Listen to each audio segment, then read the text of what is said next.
ഒന്നാം തൃപ്പടിമേലൊന്നേ തൊട്ടുള്ളൂ മനസ്സിന്റെ മണിവാതിൽ തുറന്നുവല്ലോ. രണ്ടാം പടിമേലേറി മൂന്നാം പടിമേലേറി നാലാം പടി അഞ്ചാം പടി ഞാൻ കാണവേ. ആറാം പടിമേലെന്റെ ആത്മാവിൽ തിരിവച്ചു.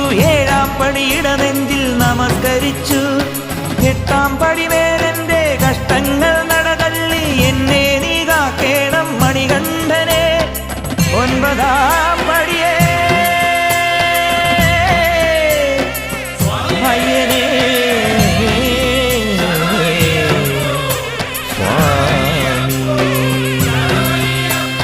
പേട്ടയ്ക്കും പാട്ടിനും തൃത്താളമാവാൻ എരുമേലി പെരുമാളെ നീ പോരേണം സ്വാമിയേ.